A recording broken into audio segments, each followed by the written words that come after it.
அழகான கிராமத்தில் ஒரு சிறிய பச்சை பன்றி இருந்தது. அவன் பெயர் முத்து. முத்து மிகவும் சுறுசுறுப்பானதும் ஆர்வமுள்ளதும் நண்பர்களுடன் விளையாடுவதில் மகிழ்ச்சி அடையும் ஒரு பன்றி. அவன் காடுகளில் சுற்றி கொண்டு புதிய நண்பர்களை தேடி வந்தான். ஒரு நாள் முத்துக்காடின் உள்ளே ஒரு பெரிய கல்லை கண்டான். அந்த கல்லின் அருகில் ஒரு அழகான மயிலின் கூடு இருந்தது. மயில் பெயர் மயிலி மிகவும் அழகான மற்றும் புத்திசாலியான மயில். முத்து மயிலியை பார்த்து, "வணக்கம் மயிலி, நான் முத்து, நீ என்னுடன் விளையாட முடியுமா?" என்று கேட்டான். மயிலி, "வணக்கம் முத்து, நான் மிகவும் பிஸியா இருக்கிறேன், ஆனால் உனக்கு ஒரு சாகசத்தை சொல்லலாம்." யான் என்று பதிலளித்தாள். "இந்த காடுகளில் ஒரு மறைந்த மந்திரம் உள்ளது, அதை கண்டுபிடிக்க வேண்டும்." அமுத்து, "போட்டேன் அந்த மந்திரம் ப என்று ஆவலுடன் கேட்டான். மயிலி, "இந்த மந்திரம் எவரும் அதை கண்டுபிடித்தால் அவருக்கு ஒரு சிறப்பு சக்தி கிடைக்கும். ஆனால் அதை கண்டுபிடிக்க உனக்கு கரேஜ், ஃப்ரெண்ட்ஷிப் அண்ட் கைண்ட்னஸ் வேண்டும்" என்றாள். முத்து அவளின் சொல்லை நம்பி மயிலியுடன் சேர்ந்து அந்த மந்திரத்தை தேட ஆரம்பித்தான்.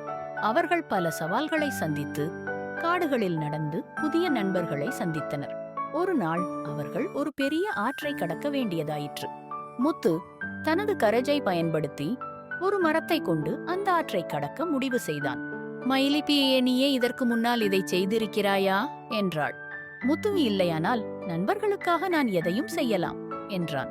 அவர்கள் ஆற்றை கடந்து ஒரு பெரிய மலையை ஏறினர். அதன் உச்சியில் ஒரு அழகான பூங்காற்று வீசியது. முடிவில் அவர்கள் அந்த மந்திரத்தை கண்டுபிடித்தனர். அது ஒரு பொன்மணி. முத்து, "இந்த பொன்மணி என்னை மிகவும் சக்தி வாய்ந்ததாக மாற்றும் பேயார்" என்று கூறினான். ஆனால் மயிலி, "இந்த பொன்மணி உனக்கு சக்தி கொடுக்கும், ஆனால் உனது உண்மையான சக்தி உன் உள்ளத்தில் உள்ளது" என்றாள். முத்து அந்த அனுபவத்தை உணர்ந்து தனது நண்பர்களுடன் சேர்ந்து மகிழ்ச்சியுடன் தனது கிராமத்திற்கு திரும்பினான். அவன் கற்ற லெசனை மறக்கவில்லை. கரேஜ், ஃப்ரெண்ட்ஷிப் அண்ட் கைண்ட்னஸின் சக்தி மிகப்பெரியது.